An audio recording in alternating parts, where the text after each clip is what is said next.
अस्सलाम वालेकुम नाज़रीन काम पाकिस्तान के आकिबत नाअंदेश हुक्मरानों ने ट्रंप की खुशनुदी हासिल करने के लिए गजा अमन मुआहदे का जो हिस्सा बने हैं, इसके क्या दूररस नताइज निकलेंगे। अहमद मीर साहब तफसीली बात कर रहे हैं, आप पहले उनकी बात सुनिए, फिर इसके ऊपर अब हम अपनी बात रखेंगे। बिस्मिल्लाहिर्रहमानिर्रहीम, अस्सलाम वालेकुम। गुफ्तगू के आगाज़ में मैं आपको एक किताब दिखाना चाहता हूँ। ये किताब जो है एक इजरायली हिस्टोरियन ने लिखी है और इंग्लैंड से शाया हुई है। ये किताब है जी इजराइल ऑन द ब्रिंक, और इस किताब के जो ऑथर हैं उनका नाम है इलान पापे। ये हैफा यूनिवर्सिटी जो है इजराइल की, उसमें उस्ताद थे, आजकल इंग्लैंड की एक यूनिवर्सिटी में ये पॉलिटिकल साइंस और हिस्ट्री पढ़ा रहे हैं। और इस किताब में इन्होंने लिखा है कि इजराइल का खात्मा करीब है। क्या लिखा है? इजराइल का खात्मा करीब है। सबसे पहले जो मैं जिक्र करना चाहूँगा वो भारत के वज़ीर-ए-आज़म नरेंद्र मोदी का दौरा इसराइल है। नरेंद्र मोदी जो हैं, उन्होंने जो इजराइल का दौरा किया है, इसमें वो इजरायली पार्लियामेंट से भी खिताब करने वाले। और आपको याद होगा कि कुछ अर्सा कबल ही अमेरिकन प्रेसिडेंट डोनाल्ड ट्रंप जब इजराइल के दौरे पे गए थे तो उन्होंने भी इजरायली पार्लियामेंट से खिताब किया था। और ट्रंप का ये जो इजरायली पार्लियामेंट से खिताब था, ये पाकिस्तान के तमाम टीवी चैनल्स पर लाइव दिखाया गया था। तो अब यकीनन मोदी जो है उसकी जो तकरीर होगी इजरायली पार्लियामेंट से, उसको भारत में तो शायद लाइव दिखाया जाए, पाकिस्तान में लाइव नहीं दिखाया जाएगा। लेकिन मेरे ख्याल से जो पाकिस्तान का जो हुक्मरान तबका है, पाकिस्तान की जो रूलिंग एलीट है, उसको मोदी की इजरायली पार्लियामेंट में तकरीर और वहाँ पर जो उसकी एक्टिविटीज़ हैं उन पर बहुत गहरी नज़र रखने की ज़रूरत है। क्योंकि अब इजराइल और भारत मिलकर सिर्फ मिडिल ईस्ट में नहीं बल्कि जनूबी एशिया में जो करने जा रहे हैं, उससे दुनिया में जो अमन है उसके लिए बहुत से नए ख़तरात पैदा होने वाले हैं। और ये जो सूरत हाल है, इसमें सबसे ज़्यादा ख़तरा जो है, सबसे ज़्यादा ख़तरा वो या तो फ़लस्तीन के लोगों को है या फिर वो कश्मीर के लोगों को होगा। और कश्मीर के साथ पाकिस्तान जुड़ा हुआ है और पाकिस्तान को भी बहुत ख़बरदार रहने की ज़रूरत है। वैसे तो आप गवाह हैं, माजी में पिछले 6-7 साल में मैंने एक दफ़ा नहीं कई दफ़ा ख़बरदार किया है। इतनी दफ़ा ख़बरदार किया कि अब तो मुझे भी ख़बरदार करते हुए थोड़ी सी शर्म आ जाती है। लेकिन हमारी बात पर तवज्जो नहीं दी गई। हम बार बार ये कहते रहे कि मोदी और नेतन्याहू एक दूसरे के स्ट्रेटेजिक और आइडियोलॉजिकल पार्टनर्स हैं। ये एक दूसरे के सियासी इत्तेहादी नहीं हैं, ये एक दूसरे के स्ट्रेटेजिक पार्टनर्स हैं। और इनके पीछे अमेरिका की एक ऐसी लॉबी खड़ी है जिसमें ट्रंप भी शामिल हैं। अब आप सोच रहे होंगे कि ट्रंप साहब तो रोज़ाना मोदी के खिलाफ बयान दे देते हैं, बार बार कहते हैं जी कि मैंने 2025 की जो पाक भारत जंग थी उसमें मैंने करोड़ों लोगों की जान बचाई, मैंने सीज़ फायर करवाया, और मोदी को तो वो एम्बैरस करते हैं। तो ये क्या अहमद मीर जो है वो क्या दावा कर रहा है? देखें, मैं तो पहले भी ये कहता रहा हूँ, अब दोबारा आपको कह रहा हूँ कि जिस तरह मोदी और नेतन्याहू एक दूसरे के स्ट्रेटेजिक पार्टनर हैं, इसी तरह डोनाल्ड ट्रंप और नेतन्याहू भी एक दूसरे के स्ट्रेटेजिक पार्टनर हैं। और आज नहीं तो कल नेतन्याहू जो है वो ट्रंप और मोदी के ताल्लुकात जो हैं उनको ठीक करवा देगा, कोशिशें उसकी जारी हैं। और ये बात मैं आपको पहले भी बता चुका हूँ, आपकी खिदमत में अर्ज़ कर चुका हूँ, ऐसे ही अर्ज़ नहीं किया, इसकी बहुत सी ठोस शहादतें मौजूद हैं। तो ये जो अब मोदी का दौरा इजराइल है, इस पर अब पाकिस्तान में बहुत से लोग जो हैं वो परेशान हैं। हमारी सेनेट ने एक करारदाद भी मंजूर की है इजराइल और भारत के गठजोड़ के ख़िलाफ़। पाकिस्तान के दफ्तर ख़ारजा ने भी जो वेस्ट बैंक में इजराइल की एक्सपेंशनिस्ट पॉलिसी है उसके ख़िलाफ़ एक बयान जारी किया है। लेकिन ये जो पाकिस्तान समेत बहुत से मुस्लिम ममालिक ने ट्रंप के गज़ा पीस बोर्ड के इजलास में शिरकत की है, इस इजलास में शिरकत के बाद तो ये होना चाहिए था कि कम अज़ कम गज़ा वाले जो हैं उनको अमन की कोई उम्मीद नज़र आती, क्योंकि गज़ा के नाम पे पीस बोर्ड कायम किया गया ना। लेकिन आप देखें कि इस पीस बोर्ड का इजलास होने के बाद क्या कुछ हो रहा है, क्या वाक़यात हो रहे हैं। एक तो इजराइल मुसलसल गज़ा में जो सीज़ फायर है उसकी खिलाफवर्जी कर रहा है और फ़लस्तीनियों का कत्लेआम जारी है। और दूसरा आप देखें कि इधर गज़ा पीस बोर्ड का इजलास ख़त्म हुआ और उधर जो इजराइल में अमेरिका का सफ़ीर है माइक हकबी ने एक इंटरव्यू दिया एक अमेरिकी सहाफ़ी को, और उसमें उसने ग्रेटर इजराइल के मंसूबे की हमायत कर दी और कहा जी कि दरियाए فرات سے لے کے دریائے نیل تک جو عرب علاقے ہیں، جس میں لبنان بھی شامل ہے، جس میں شام بھی شامل ہے، جس میں اردن بھی شامل ہے، عراق بھی شامل ہے، سعودی عرب کے کچھ علاقے بھی شامل ہیں، تو مائک ہگبی صاحب نے یہ کہا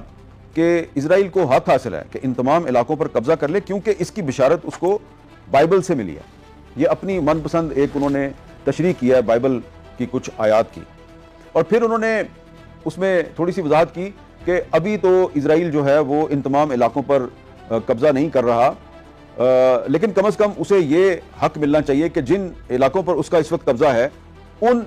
علاقوں پر اس کا قبضہ برقرار رہے۔ اور یہ کون سے علاقے ہیں؟ ان علاقوں میں شامل ہے جی یروشلم، جس میں بیت المقدس بھی شامل ہے، ان علاقوں میں گولان کی پہاڑیاں شامل ہیں، اور ان علاقوں میں غزہ بھی شامل ہے۔ تو یہ جو اسرائیل میں امریکہ کے سفیر ہیں مائک ہگبی، ان کا جو بیان آیا، ان کا جو انٹرویو آیا، اس پر سعودی عرب، اردن اور یو اے ای اور مصر اور بہت سے جو عرب ممالک ہیں، انہوں نے اس کی مذمت کی اور کہا جی کہ یہ انٹرنیشنل لاء کی خلاف ورزی ہے۔ اب یہ ایسے ہی تو نہیں ہو گیا کہ ادھر غزہ پر جو بورڈ آف پیس ہے اس کا اجلاس ختم ہوا، ادھر مائیکل ہگبی صاحب جو ہیں، جو مائک ہگبی کے نام سے مشہور ہیں، انہوں نے ایک انٹرویو دے دیا اور گریٹر اسرائیل کی انہوں نے حمایت کر دی۔ تو ایسا لگتا ہے کہ جو ڈونلڈ ٹرمپ ہیں، یہ ان کے بہت قریبی دوست ہیں مائک ہگبی، یہ آرکنساس کے گورنر بھی رہ چکے ہیں، اور ٹرمپ صاحب جب پہلی ٹرم میں جب پریزیڈنٹ بنے تھے تو اس وقت بھی یہ ان کو بہت سپورٹ کر رہے تھے، اور اس وقت بھی ٹرمپ اس کو مائک ہگبی کو اسرائیل میں امریکہ کا سفیر بنانا چاہتے تھے، لیکن اس وقت مائک ہگبی جو ہیں وہ اس اسائنمنٹ کے لیے راضی نہیں ہوئے۔ یہ بہت عرصے سے ایک بات کہتے ہیں، مائک ہگبی صاحب یہ فرماتے ہیں کہ فلسطین نام کی تو کوئی چیز ہی نہیں ہے، اور یہ فلسطینی کیا ہوتا ہے؟ یہ کوئی فلسطینی لفظ ہے ہی نہیں، اور اس کو یہ مانتے ہی نہیں، اور یہ فلسطین کے وجود سے ہی انکاری ہیں۔ اور یہی اپروچ نیتن یاہو کی ہے، وہ بھی کہتا ہے فلسطین کوئی چیز نہیں، ہم فلسطین کو نہیں مانتے۔ اب جو پیس بورڈ ہے، پیس بورڈ میں ان مسلم ممالک نے شمولیت اختیار کی جن میں پاکستان بھی شامل تھا، جو کہتے ہیں جی کہ یونائٹڈ نیشنز کی ریزولوشنز کی روشنی میں ایک خود مختار آزاد فلسطینی ریاست قائم کی جائے، جس کا کہ دارالحکومت جو ہے وہ القدس الشریف بھی ہو۔ یہ پاکستان کے فارن آفس کا بھی موقف ہے۔ لیکن اسرائیل میں جو امریکہ کے سفیر ہیں مائک ہگبی، انہوں نے جو کہہ دیا ہے، کیا یہ ڈونلڈ ٹرمپ کا موقف نہیں ہے؟ کسی بھی ملک میں جو امریکہ کا سفیر ہے وہ جو کچھ بھی کہتا ہے وہ وہاں کی حکومت کی نمائندگی کرتا ہے۔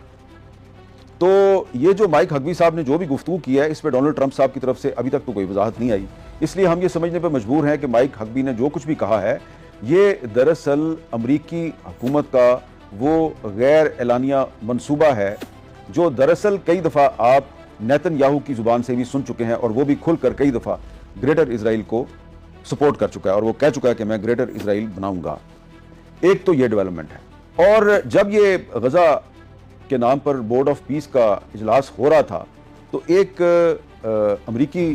ڈپلومیٹ ہیں، ہیومن رائٹس ایکٹیوسٹ ہیں، ان کا نام ہے کریگ موخبر۔ یہ جو کریگ موخبر ہیں، یہ جو نیو یارک میں یونائٹڈ نیشنز کا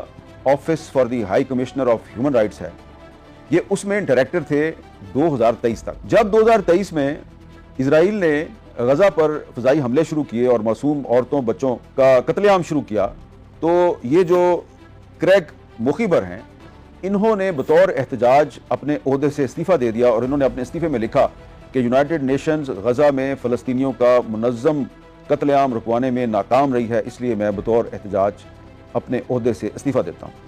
اب یہ مائک موخبر جو ہیں، انہوں نے 18 فروری کو ایکس پر اپنا ایک سٹیٹمنٹ جاری کیا ہے۔ اس میں یہ کہہ رہے ہیں Donald Trump's so called board of peace جو ہے is literally a criminal conspiracy created by two conspirators, US and Israeli regime, involved in a raft of grave international crimes including genocide, apartheid, unlawful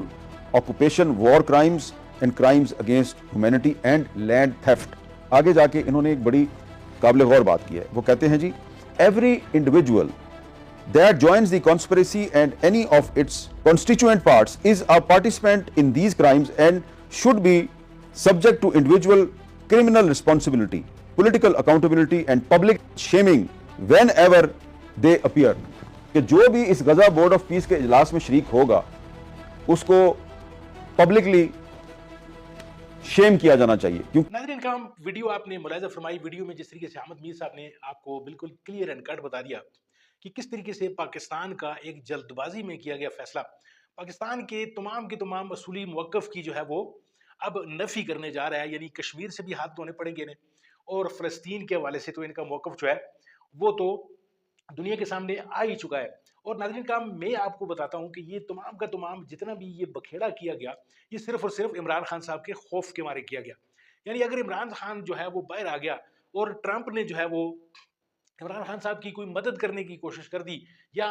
खुदा न खास्ता America ने अगर इमरान खान साहब के पल्ले में अपना वज़न डाल दिया, तो हम तो कहीं के भी नहीं रहेंगे। यानी ये जो मौजूदा जितने भी हुक्मरान हैं और जितने भी लोग हैं जो इमरान खान साहब को ताकत में नहीं लाना चाहते या इमरान खान साहब से डरते हैं, तो वो उस तमाम के तमाम खौफ और डर के मारे उन्होंने ट्रंप की खुशनुदी हासिल की, और फिर ट्रंप ने उनको अपने मकासद के लिए इस्तेमाल करते हुए,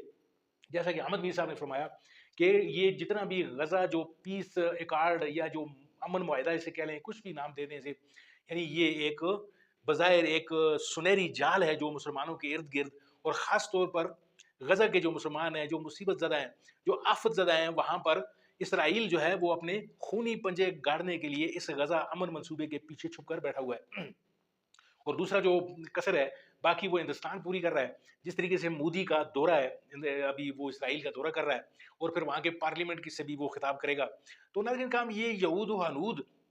तमाम के तमाम जितने भी हैं, ये मुसलमानों के खिलाफ हमेशा ही साजिशें बुनते आ रहे हैं, और मुसलमान ऐसे हैं, बदकिस्मत कौम है कि जो इनके सुनहरी जाल में हर वक्त आती रहती है और हर वक्त आने के लिए तैयार रहती है। इस बार जो है वो पाकिस्तान इनके लिए एक तर्न वाला साबित हो रहा है, और अहमद मीर साहब ने जिस तरीके से खबरदार किया है कि अगर इस रविश को तर्क न किया गया और होश के नाखन न लिए गए, तो नाज़रीन काम एक दिन ऐसा भी आएगा कि हमें इसी गजा अमन मंसूबे वाला जो एक इन्होंने सुनहरी जाल जो फेंका है, वो कश्मीर से भी हमें हाथ धोने पड़ जाएंगे। नाज़रीन काम देखते हैं कि ये जो डर और खौफ है, ये इनसे आगे मजीद कितनी गलतियां करवाएगा, और दुआ अल्लाह से ये करते हैं कि किसी तरीके से